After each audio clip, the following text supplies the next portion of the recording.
오늘 우리가 읽은 본문은 예수님께서 십자가형을 받으시는 말씀입니다. 그때는 6월절이었습니다. 명절이 되면은 이제 백성들이 요구하는 죄수 한 사람을 풀어주는 그러한 전통이 있었습니다. 그 전통에 따라서 무리는 죄수를 풀어달라고 이렇게 빌라도 총독에게 요구를 했는데요. 빌라도 총독은 유대인의 왕을 놓아주기를 원하느냐 이렇게 물었어요. 유대인의 왕은 예수님을 지칭하는 그러한 것이죠. 빌라도가 이 예수님을 놓아주려고 이렇게 물은 것은 대제사장들의 시기로 예수님이 고소된 것을 알고 있었기 때문이었습니다. 우리 6절부터 10절까지 말씀을 뜻을 생각하면서 한번 읽겠습니다. 6절에서 10절까지 말씀을 다시 한번 읽습니다.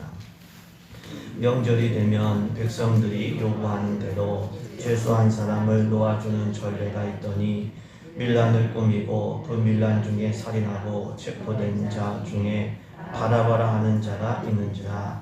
무리가 나아가서 전례대로 하여 주기를 요구한데 빌라도가 대답하이르되 너희는 내가 유대인의 왕을 너희에게 놓아주기를 원하느냐 하니 이는 그가 대제사장들이 시기로 예수를 넘겨준 줄 알미러라. 빌라도 총독은 예수님을 풀어주려고 했습니다. 그래서 내가 유대인의 왕을 놓아주기를 원하느냐 이렇게 물은 것이죠. 예수님을 풀어주려고 했던 이유는 예수님께서 죄가 없음을 알았기 때문이었습니다. 유대교 지도자들이 예수님을 시기해서 고소한 것을 빌라도 총독은 다 알고 있었습니다. 결국 예수님은 유대교 지도자들의 시기로 인하여 고소를 당하셨고 십자가에 못 박히시게 된 것이죠. 이를 통해서 알 수 있는 것은 무엇입니까? 시기가 사람을 죽인다는 겁니다. 그리고 나중을 보면은 시기하는 사람도 죽게 됩니다. 우리 구약 성경에 나오는 이 사울왕이 대표적인 예입니다. 사울왕은 다윗이 백성들의 사랑을 받는 것을 이게 못마땅하게 생각한 거예요. 시기를 한 겁니다. 여인들이 뛰놀면서 전쟁이 승리한 후에 사울이 죽인 자는 천천히요 다윗이 죽인 자는 만만이다 이렇게 노래하니까 다윗을 시기하고 주목했습니다. 그 시기로 인하여 다윗을 계속해서 죽이려고 했습니다. 다윗이 나를 구한 영웅이고 자기의 사위가 되었지만 이게 소용이 없었습니다. 시기에 사로잡히니까 사람을 이제 그건 다 필요 없고 죽이는 게 목적이에요. 미워하고 죽이는 게 그게 시기에 사로잡힌 사람의 특징인 것이죠. 나중에 어떻게 되었습니까?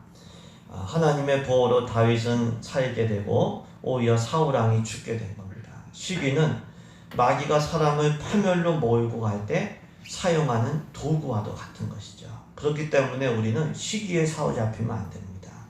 시기에 사로잡히지 말고 축복하는 마음으로 살아가는 우리 되기를 소망합니다. 우리 마음에 시기가 있다면 이거는 말려 들어가는 거예요.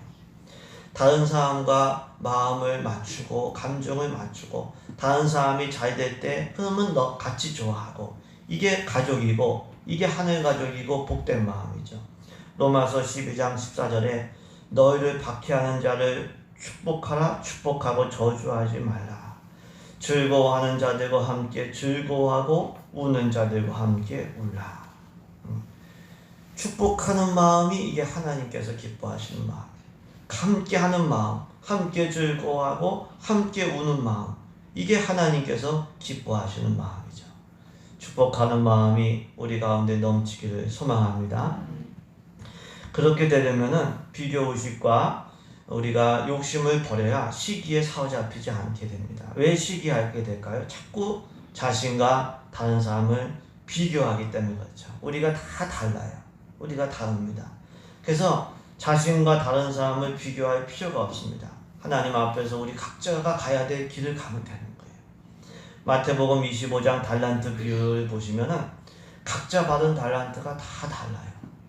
그러니까 하나님이 처음부터 몫을 다르게 주신 겁니다. 근데 한 달란트 받은 종, 이 한 달란트의 가치가 적은 것이냐? 그렇지가 않습니다. 요즘 시세로 7억이 넘는다고 합니다. 하나님께서 우리 모두에게 귀중한 복을 다 주신 거예요. 오늘 본문에 나오는 대제사장들도 마찬가지죠. 하나님을 섬길 수 있는 엄청난 복을 받은 사람들이었습니다. 그런데 자주가지를 못했고 비교의식에 빠져서 예수님을 시기하게 된 거죠. 비교의식은 마귀가 결국 망하라고 심어놓은 것입니다. 비교의식에 빠지면 교만해지든지 열등감에 빠지든지 둘 중에 하나가 된 거예요. 자꾸 비교하면 안 되고 하나님 앞에서 우리가 가야 될 길을 찾고 그 길을 가는 지혜로운 우리 모두 되기를 소망합니다. 비교의식과 더불어서 욕심에 빠지면 시기하게 됩니다. 자꾸 내가 더 가지려고 하는 욕심. 우리는 예수님 안에서 자족하는 것을 배워야 됩니다. 에베소서 1장 3절에 우리는 하늘에 속한 모든 신령한 복을 받은 사람이라고 했어요. 우리는 가장 귀한 보물이신 예수님이 우리 안에 계시는 거예요. 앞으로 천국을 상속받을 사람인 거예요. 우리가 예수님 안에서 자족하는 것을 배우고 비교의식과 욕심과 시기에서 자유하시고 축복하는 마음으로 주는 자로 살아가는 우리들의 인생이 되시길 예수님의 이름으로 축복합니다. 이처럼 빌라도 총독은 대제사장들이 시기로 예수님을 고소한 것을 알았어요. 그래서 무리에게 전례에 따라서 죄수 한 명을 놓아주기를 원했던 무리에게 예수님을 놓아주길 원하느냐 이렇게 물은 겁니다. 근데 이 대제사장들은 예수님을 고소했을 뿐만 아니라 무리를 충동한 거예요. 무리를 선동한 거예요. 그러니까 대제사장들의 충동을 받은 무리는 예수님을 놓아주세요 이렇게 한 게 아니라 바라바를 놓아달라고 했어요. 바라바는 밀란을 꾸미고 밀란 중에 살인하고 체포된 죄수였습니다. 흉악한 죄수였던 거예요. 무리는 예수님이 아니라 바라바를 놓아달라고 그리고 놓아달라고 하는 거예요. 그러니까 빌라도가 다시 물은 거예요. 그럼 유대인의 왕 예수님은 어떻게 하냐? 무리가 예수님은 십자가에 못 박으라고 그렇게 외치기 시작했습니다. 빌라도 총독이 어이가 없는 거죠. 예수님이 십자가에 못 박히기를 하지 않았으면 누구보다도 잘 알고 있었기 때문에 또 물은 거예요. 그러면 도대체 예수님 뭔 죄를 졌냐? 그러니까는 무리가 다시 더욱 크게 소리를 지르면서 십자가에 못 박으라고 또다시 외치기 시작한 겁니다. 우리 11절부터 14절까지 말씀을 우리 한 번 더 읽습니다. 11절부터 14절까지 말씀을 같이 읽습니다. 그러나 대제사장들이 무리를 충동하여 도리어 바라바를 놓아달라 하게 하니 빌라도가 또 대답하여 이르되 그러면 너희가 유대인의 왕이라 하는 이를 내가 어떻게 하랴? 소리 질러 이르되 그를 십자가에 못 박게 하소서. 빌라도가 이르되 어찌미냐 무슨 악한 일을 하였느냐 하니 더욱 소리 지르되 십자가에 못 박게 하소서 하는지라. 무리는 바라바를 놓아주고 예수님을 십자가에 못 박으라고 계속해서 소리를 질렀어요. 빌라도 총독이 이해할 수가 없어서 무슨 악한 일을 하였느냐 물어도 더욱 소리 지르면서 예수님을 십자가에 못 박으라고 예수님을 죽이라고 이렇게 얘기하는 거예요. 무리는 예수님 대신에 살인자 바라바를 선택한 거예요. 그렇게 선택한 이유는 대제사장들로부터 선동을 받았기 때문이었습니다. 이를 통해서 알 수 있는 것은 무엇입니까? 악에게 선동을 당하면 바른 선택을 할 수 없다는 거예요. 악에게 선동당하면 악한 일에 쓰임받는 거예요. 악에게 선동당하면 악한 길을 택하고 예수님을 십자가에 못 박는 거예요. 우리가 왜 죄를 짓습니까? 왜 우리가 예수님 마음에 십자가의 대못을 박습니까? 악에게 선동당하기 때문에. 그래서 악에게 선동당하지 말아야 돼요. 가룟 유다가 예수님을 판 이유도 마귀에게 선동을 당했기 때문이었습니다. 요한복음 13장 2절에 마귀가 벌써 시몬의 아들 가룟 유다의 마음에 예수를 팔려는 생각을 넣었더라. 마귀는 악한 생각, 악한 감정을 넣어주면서 우리를 선동하는 거예요. 오해를 하게 하고 잘못된 생각을 집어넣는 거예요. 하나님께서 금하신 선악과 반드시 먹으면 죽는 선악과를 보고도 야, 참 먹고 싶다 이런 생각을 감정을 넣어주는 게 마귀입니다. 그렇기 때문에 우리가 우리 자신을 잘 점검하고 우리 자신을 잘 분별할 수가 있어요. 우리가 정신 못 차리고 잔다 이런 얘기를 하지 않습니까? 사람이 잠들면 정신을 못 차려요. 분별이 안 돼요. 무방비 상태가 되는 거예요. 영적으로도 마찬가지. 영적으로도 잠들게 되면은 정신 못 차려요. 분별이 안 돼요. 예수님 마음에 대못을 박으면서 전혀 아무렇지 않게 살아가는 거예요. 영적으로 깨어 있어야 돼요. 영적으로 깨는 방법은 다른 방법이 없어요. 예, 우리가 기도해야 돼요. 마태복음 26장 41절에 시험에 들지 않게 깨어 기도해라. 유혹에 빠지지 않게 깨어 기도해라. 마음에는 원이로되 육신이 약하도다. 제자들에게 기도하라고 그렇게 말씀하셨는데 기도 안 해요. 피곤하다고 자요. 예수님 버리고 다 도망갔어요. 유혹에 빠지지 않는 길은 우리가 깨어 기도하는 길밖에는 없습니다. 마음은 다 우리 예수 믿는 사람들 마음은 하나님 뜻대로 살고 싶어요. 예수님 기쁨이 되기를 원해요. 근데 기도 생활이 없으면 하나님 뜻대로 살 수 있는 힘이 없어요. 에너지가 없는 것 같아요.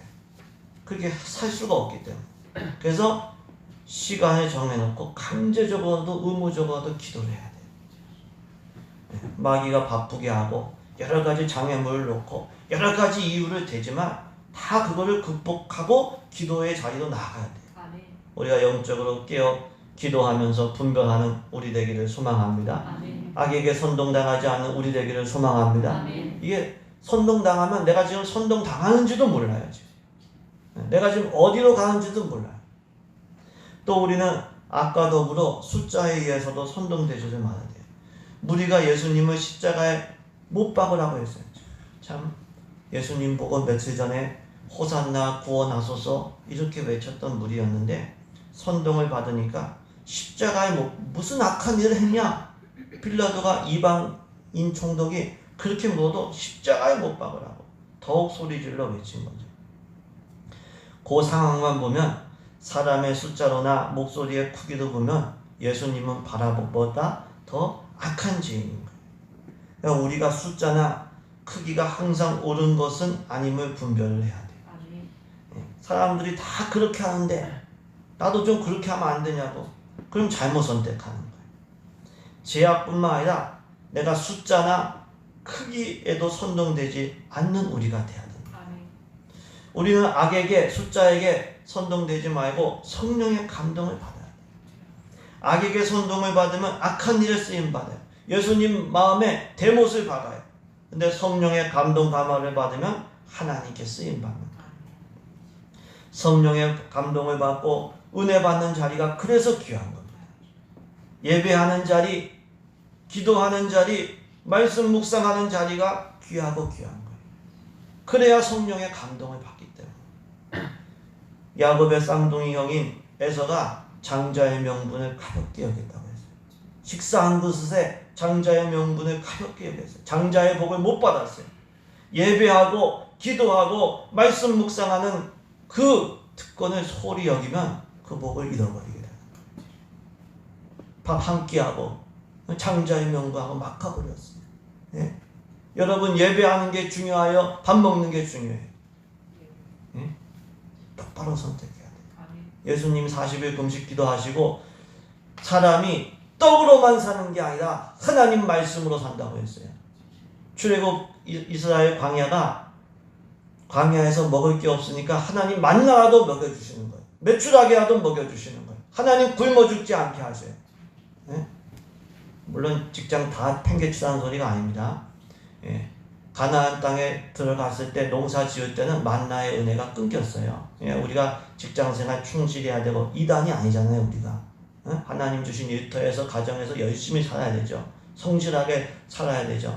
근데 우리의 우선순위는 우리가 하나님 만나서 은혜 받는 자리, 성령의 감동 받는 자리, 이걸 소홀히 하면 안 돼요. 은혜의 수단들 가까이 하셔서 악에게 선동받지 말고 성령의 감동으로 살아가는 우리 모두가 되어야 될 줄로 믿습니다. 이렇게 대제사장들의 선동을 받은 무리는 바라바를 놔달라고 하고 예수님을 향해서는 계속해서 십자가에 못 박으라고 소리를 지르는 거예요. 그 소리를 듣고 빌라도 총독이 어떻게 했을까요? 빌라도 총독도 무리에게 만족을 주고자 바라바는 놓아주고 예수님은 책찍질하고 십자가에 못 박히게 넘겨준 거예요. 이 총독은 재판 권한이 있기 때문에 총독이 십자가형이다 그러면 가는 거예요. 결정을 누가 했냐? 빌라도 총독이 한 겁니다. 결국은요. 15절 말씀을 우리 같이 읽도록 하겠습니다. 15절 말씀을 우리 같이 읽습니다. 빌라도가 무리에게 만족을 주고자 하여 바라바는 놓아주고 예수는 책찍질하고 십자가에 못 박히게 넘겨줍니다. 빌라도는 당시 이 유대 지역을 다스린 로마 총독이었습니다. 유대 지역에서 밀란이 나고 소요가 나면은 그 책임을 누가 져야 되냐면 빌라도가 지는 거예요. 유대 지역에서 또 이게 대제사장들이 이제 유대 지역에서는 힘이 있잖아요. 근데 이 대제사장들과 자꾸 대결 구도로 나가면 빌라도 총독은 자기한테 유익이 없는 거예요.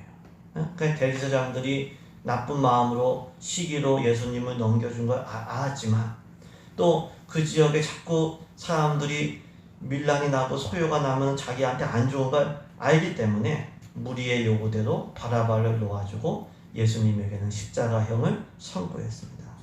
그래서 빌라도는 사도신경에 등장하는 인물이 된 거예요. 우리 교회도 매주 고백을 하지 않습니까? 신앙 고백을 할 때 본디오 빌라도에게 고난을 받아 십자가에 못 박혀 죽으시고, 예수님 당시 로마 황제의 이름을 우리가 다 몰라요. 예수님 당시 대제사장들의 이름을 우리가 모릅니다. 근데 세계의 모든 그리스도인들이 아는 것은 예수님을 십자가형에 못 박은 선고한 사람이 누구냐? 빌라도 총독이다. 이건 다 아는 거예요. 자기 안위를 위하여, 자기 유익을 위하여 무리에게 만족을 주고자 했던 빌라도의 이름은 가장 불명예스러운 이름 중에 하나가 된 것입니다. 이를 통해서 알 수 있는 것은 무엇입니까?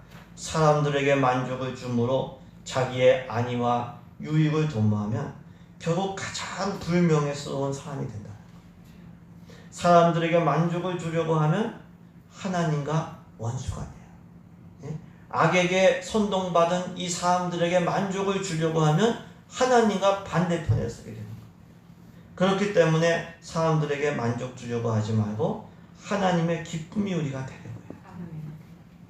하나님의 기쁨이 되면은 그럼 사람들과 원수가 되냐? 절대 그렇지 않아요. 십자가의 길이 섬김과 희생의 길이잖아요.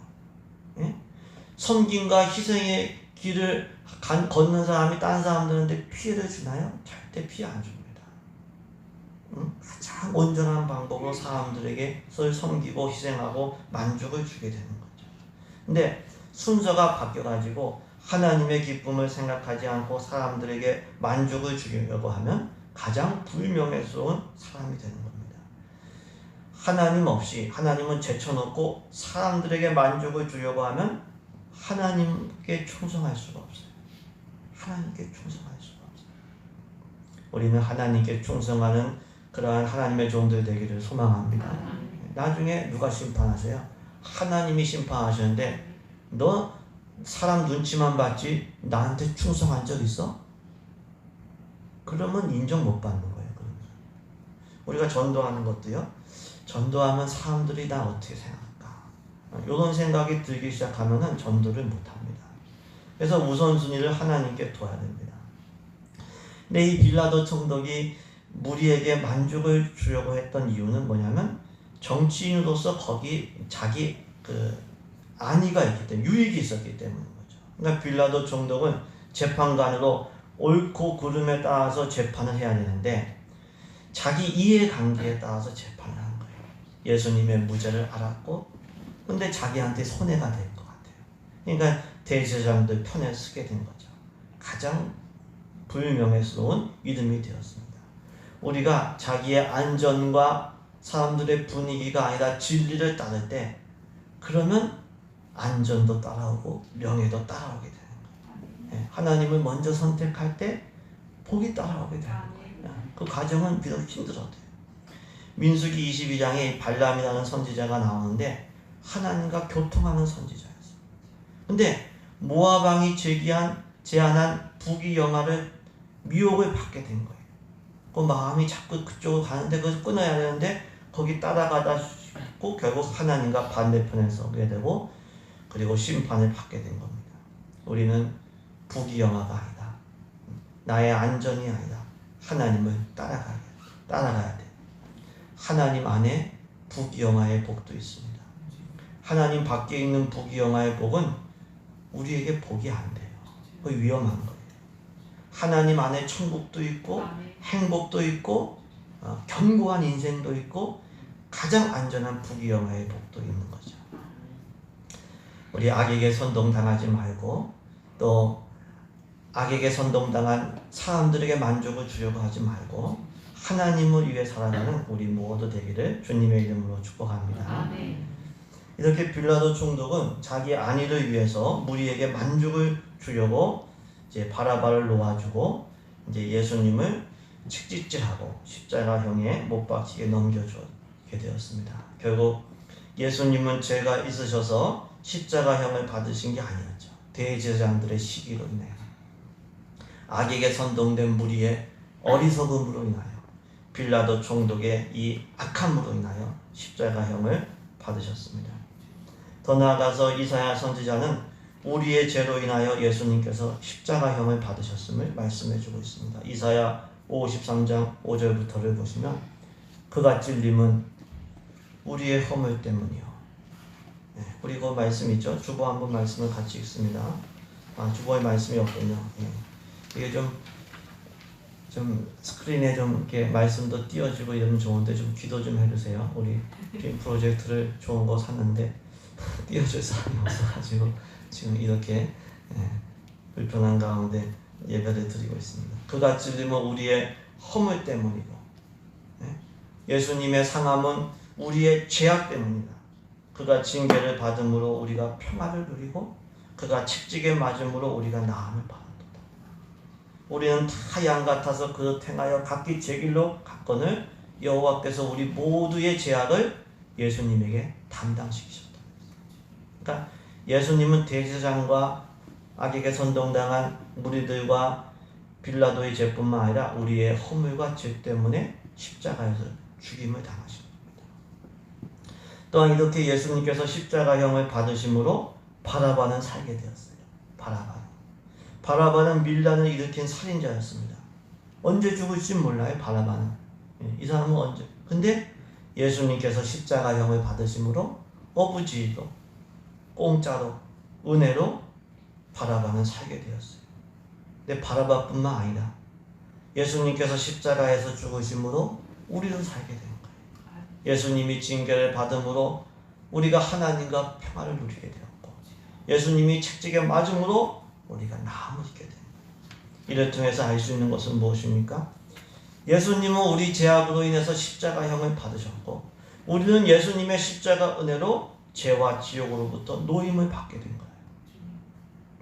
그렇기 때문에 우리는 예수님을 십자가에 못 박게 한 죄들을 버리고 회개해야 됩니다. 이게 시기의 죄일 수도 있고 악에게 선동당한 어리석음의 죄일 수도 있고 빌라도 총독처럼 자기 이익을 추구하는 불의함의 죄일 수도 있어요.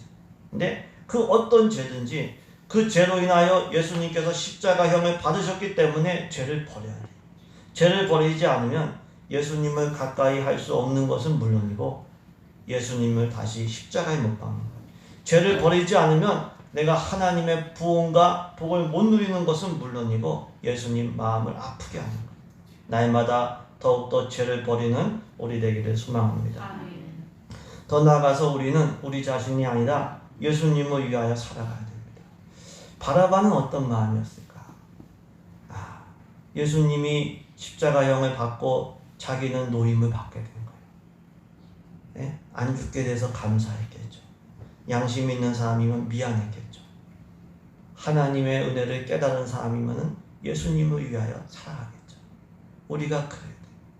우리가 늘 예수님께 감사한 마음으로 늘 예수님께 미안한 마음으로 예수님을 위하여 살아가는 사람, 그게 그리스도입니다. 네? 목에 힘주고 막 그런 게 아니라 감사한 마음으로 미안한 마음으로 주님을 위하여 살아가는 사람, 그게 그리스도입니다. 고린도후서 5장 16, 14절에 그리스도의 사랑이 우리를 강권하시는도다. 우리가 생각하건대 한 사람이 모든 사람을 대신하여 죽었은즉 모든 사람이 죽은 것이다.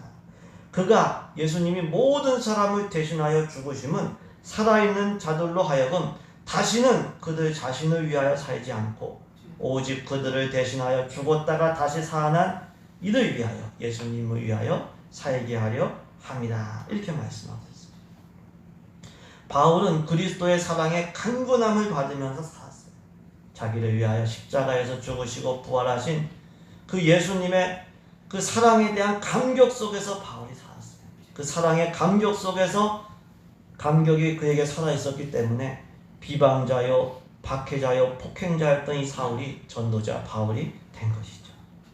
예수님의 십자가 사랑에 감동되어 살아갈 때 이전과는 다른 삶을 살게 됩니다. 왜 그럴까요? 예수님 계시면 거룩한 변화가 있기 때문에 그렇습니다. 이 십자가의 의미도 처음에는 예수님 시대에 사람을 아주 잔인하게 죽이면서 사람들에게 공포를 심어주는 형벌이었어요. 너희들 로마법 안 따르면 이렇게 죽어?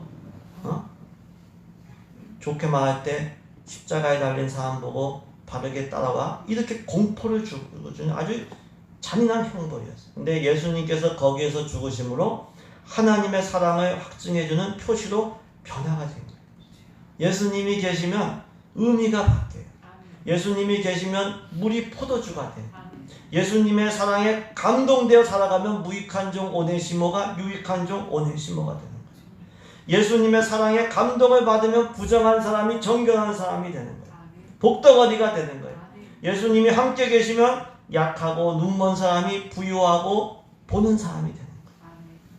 그래서 우리 모두가 예수님의 십자가 사랑에 강건되어 살아가기를 소망합니다. 예수님의 십자가 사랑의 감격이 우리들 마음속에 가득가득 살아있기를 소망합니다. 어떻게 하면 예수님 십자가의 사랑의 그 감격 속에서 살아갈 수가 있을까요? 사람은 누구나 바라보고 생각하는 것에 영향을 받아요. 그래서 바라보고 생각하는 것을 잘 선택해야 돼요. 우리 그 사상적으로 얘기하면은 18세기, 19세기 사상가들을 따라가지를 못한대요. 우리 시대 사람들이. 우리는 막 컴퓨터, 뭐 스마트폰 좋은 기계들 많이 갖고 있지만 사상적인 깊이를 가지고 보면은 18세기, 19세기 사상가들을 못 따라가요. 또 고대 시대의 사상가들을 못 따라가는데 왜 그런지 아세요? 이게 말하기를 그때는 우리의 관심을 빼앗아 놓는 문명의 이기들이 적은 거예요. 네, 적은 거예요. 밤 되면 어두워지잖아요. 그리고 불이 있으면 이제 사색이 깊어지고 공부하고 그러는데 사상이 깊어지는 지금은 너무 관심을 뺏는 게 너무 많아. 우리는 누구나 사람은 바라보고 생각하는 것에 영향을 받아야 돼. 그럼 우리가 뭘 바라봐야 될까요? 시브리서 12장 2절 믿음의 주여 또 온전하게 하신 이 예수를 바라보자. 예수를 바라보자. 그는 그 앞에 있는 기쁨을 위하여 십자가를 참으사 부끄러움을 개의치 아니하시더니 하나님 보좌 우편에 앉으셨느니라. 우리가 스마트폰 바라보고 TV 바라보고 드라마 바라보지 말고 나를 위하여 부끄러움을 참으사 개의치 않으신 예수 그리스도 믿음의 주 예수 그리스도를 바라보자. 하나님 우편에 앉으셔서 온 세상을 통치하는 예수 그리스도를 바라보자. 십자가에서 나를 위하여 죽으신 예수 그리스도를 바라보자. 예수님 바라보는 우리 되기를 소망합니다. 그래야 그 감격이 넘치는데 지금 정신이 다 딴 데가 있어요. 몸만 와 있는 거예요. 저부터 그렇습니다. 그래서 회개하는 거예요.